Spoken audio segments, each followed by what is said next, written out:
بابایشان سخنهای مرا در بین خلق خوانده درباره که پسر مادر خود را لت و کوب میکند یک چند سخن میگفتید. اگر بابایشان چه خیلی که خود شما میگویید حقارتهایی بجایی دارم، ما خفه نیستیم اگر تکرار شود. من یک مادر 72 ساله می باشم. پسر کلانی به نام طاهر 19 ساله است.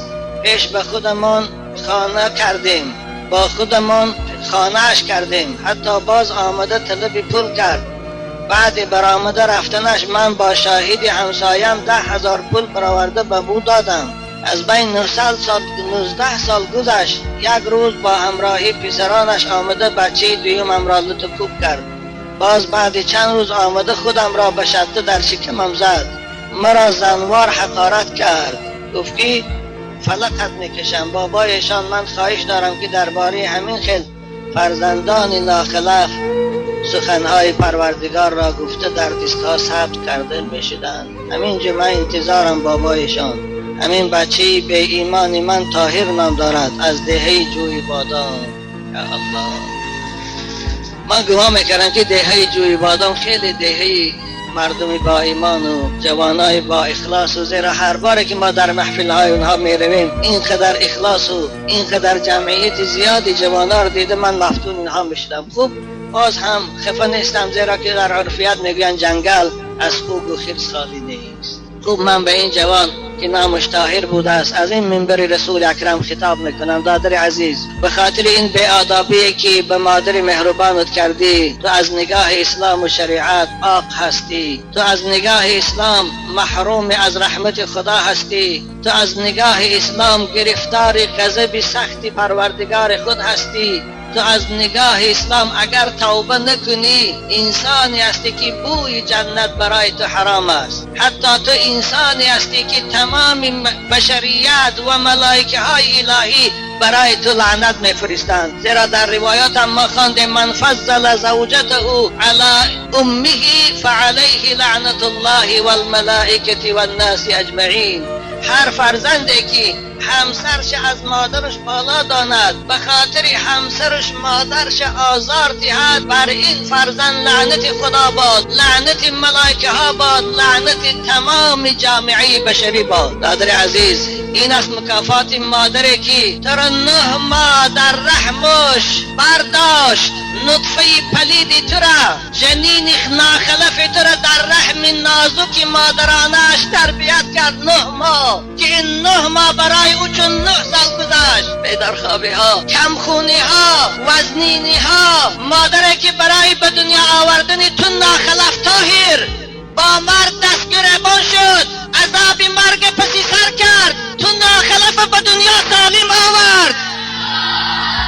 در وقتی به دنیا آمدنی تو در لبهاش تبسم پیدا بود، شکر خدا رو میکرد که فرزندی من سالم به دنیا آمد. مادری که برای خاطر تو شده ای طاهر 2 سال از پستان نازک شیر داد، خودش درست نمونده تو رو خورانید، خودش تشت نمونده تو رو نوشانید، خودش خواب نکرد و تو رو خوابانید، خودش خنک خورد و شبها در گهواره تو رو الله گفت ای طاهر ناقلب. مادری که وقتی که تو در حولی بازی میکردی از تماشای تو دنیا لذت میبرد، چهرهاش میشکفت که من بچه دارم. امروز از دست تو ناخلف، از دست تو ناجوان مرد، از دست تو عاق پدر، از دست تو عاق رحمت خدا در شکمش لغت میشورد. شکمی که تو رو برداشته بود، شکمی که تو رو 9 ماه بانی کرده بود بازار بی لغتی تو.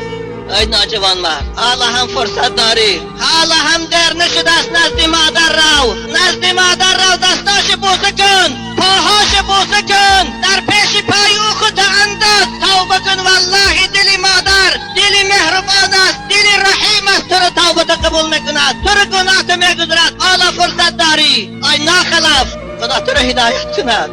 من فرزند را میدانم که مادرش از خانه بیرون کرد در وقت بیماریش، مادر در بیمارخانه وفات کرد و جنازش نرفت. امروز چی خاری و زاری به اثر میگذراند؟ تو این عذاب منتظر باش، تو این خاری را منتظر باش.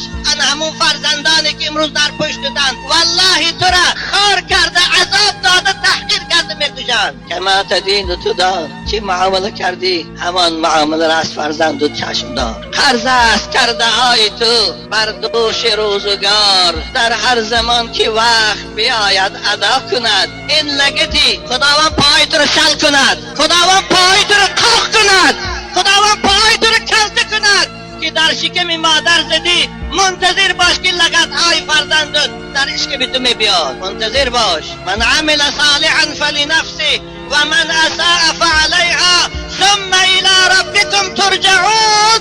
خدا بگد ای آقی پدر، امروز اگر مادر و پدر راضی نکردی، اونها از تو ناریضا رفتن، پیش من می بیایی، انتقام این مادر پیره از تو خدایو میگیرد.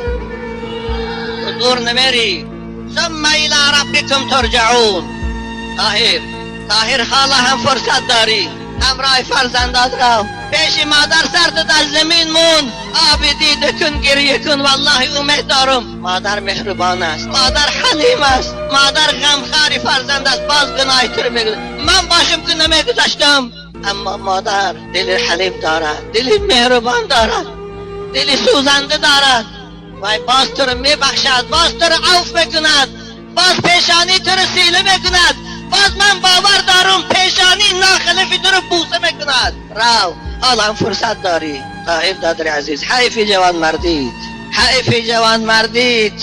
رسول اکرم صلی الله علیه و سلم میگویند 3 گروه آدم هرگز جنت نمیدارد اگر به توبه از این عالم رفته باشد. یکی از اونها والعاق لوالدیه، فرزندی که عاق پدر و مادر شده باشد. یا الله، پیغمبر بزرگوار میگوید بکاء الوالدین من العقوق. آخر یک سخنی به آدابانه گویم، مادر اگر غمگین شود و آب دیدش ریزد، ما عاق میشویم. آی ناجوان، بر تو بالغت دستی که او میزنی، تو مگر عاق نشدی؟ مگر او اهل محلی جوی بادان تو رو چطور نگاه میکنن؟ پیش مردم درو توبه کن، پیش مردم درو پیش مادر رو توبه کن.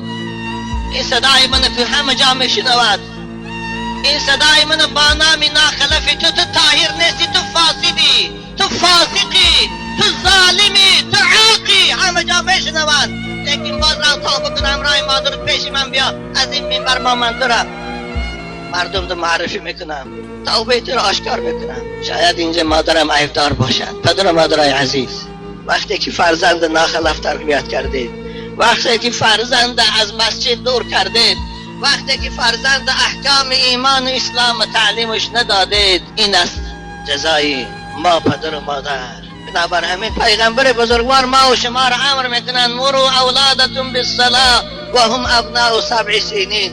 بچه هاتان از 7 سالگی نماز خوان کنه، از 7 سالگی مسجد بر کنه، از 7 سالگی نمازهای جمعه بره، تا اینکه این صحبت ها را شده و حکم اسلام درباره احترام و پدر و مادر شده و بنابر پدر و مادرهایی که فرزنداشان تربیه روحی نکردن، تربیه ایمانی نکردن، مسلمان نکردن، اونها این روز منتظر شوند. خداوند دعا کنیم همین فرزندای ما و شما را، فرزندای امت اسلام از پیروی قرآن و اسلام جدا نکرداند و خصوصا این مادر عزیزه در این آزار فرزند ناخلفش صبر عطا فرماید.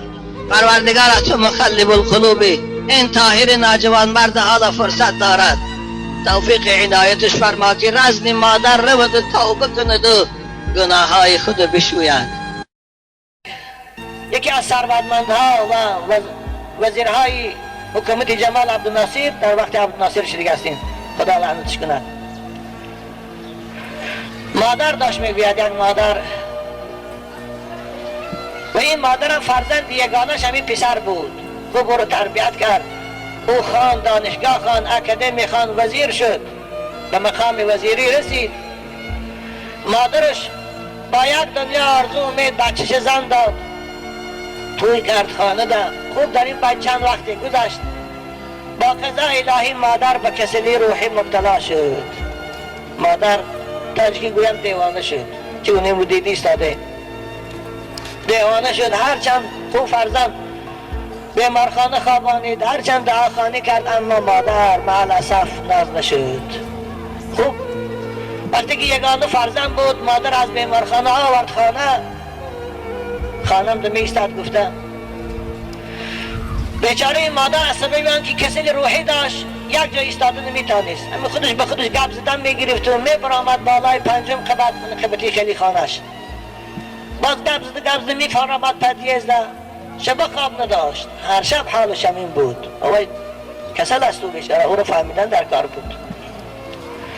آخرش این کلین عصبی شد، جوان گفت که مادر تبر در به صاحب خانه پرتا. که مادر گفت، این جوان گفت نه من این مادرم، بس آدم ها من چی میگوین که وزیر مادرش تربیه کرد بردن به صاحب خانه پرتافت. من همه میدانن آدم ها من چی میگوین. به کله نگیرید. هر شب از کار می آمد این کلینی بدبخت عصب شوهرش خراب میکرد، غرغر میکرد، زندگیشان تلخ شد. آخر گفت نماشه بیمارخانه نمیبری، من به تو یک مصلحت دیگر میتیم. چی؟ او همین مادر هر شب بالای بام میبرد، همه میداند همسایه ها. یک شب بالای بام که برآمد از کفاش کلمت برا در پایان پرتاش.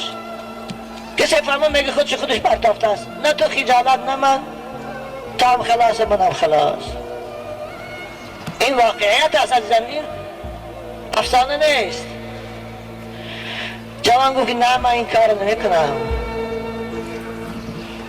من هرگز به این کار راضی نمیشم. خوب راضی نمیشی؟ هر شب جنجال بود، هر شب غرغر بود، قر کرده میرفت کلینگاه، باز میرفت می آوردش. آخرش جوان از روی خستگی به مشورت زنش راضی شد. خوب گو به همین اگر تو راضی باشی من همین کار بکنم، بیا زندگی من ادامه تیم. او کلینی بین سوی بدبخت آمد. یکی از شبها بود، مادر مثل پیشتر باد همین به خودش گپ زده بالای بام برآمد. این جوان ناخلف خلط خانه پوشیش پوشید و از پهلوی همسرش خیست، از دیوان برآمد از کفای مادر بالای بام برآمده بود، گپ زده آمدن میگرفت. ناگهان یک شرفه پای از کفاش شنیده شد. مادر عقیم گشت نگاه کرد، فرصتی دیدن نشد، دست تیلش داد، از بالا آمده تا زد. خب مادر به همین مسئلهش حل شد. این جوان فرآمد خانه، داد و وای کرد که مادر من خودکشی کرده است. خب مفتش آمدن وظیفه برقرار چی است، هم چیزی که ظاهری بیند او یک مهینه بالا رو میدانه باشد. دیده را کشادن دیدن گفتن خودکشی از مادر کسی روحی داشت، بلنسه خواه رفتگی به همین دیل خواب رفت. خب با خدایی دبدبه کرد، وزیر بود، محفل زیاد کلان ها راست. اما این جوان به خبر که مفتشای الهی هم دیلی جنایتی کشادگی هستند، از این خبرش نه که پروکراتوری نزد پروردگار هم دیل را نظارت دارد، از این خبرش نه. خبر نه که کامراهای الهی عکس برداری داشتن، وقتی که از کفای مادر آمد و پاش پیش پای مادر داشته تیله کرد صورتگیری دارن، از این خبرش نه. خوب یک سال بینده نگذشته بود، حالا سال مادر نداده بود که خداوند فرمان داد دیلی جنایی را بررسی شود و حکم اعلان شود.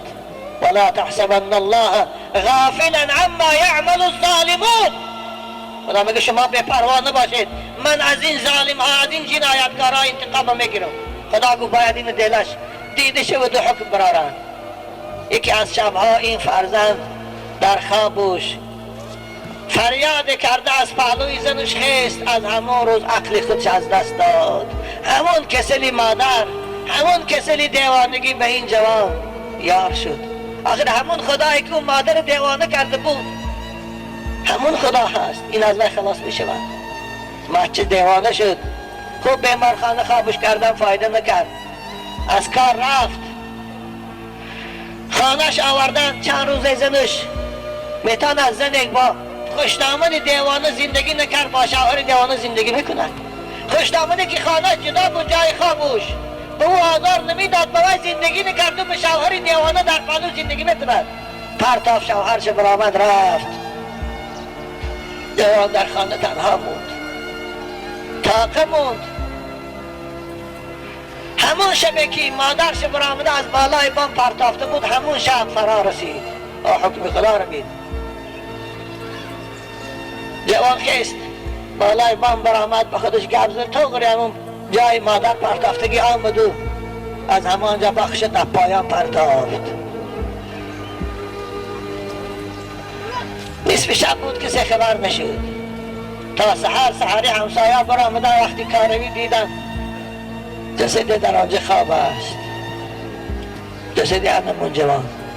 این است عزیزان من عاقبتی بچه های دخترایی که پدر مادران میرنجانند، آزار میتیند.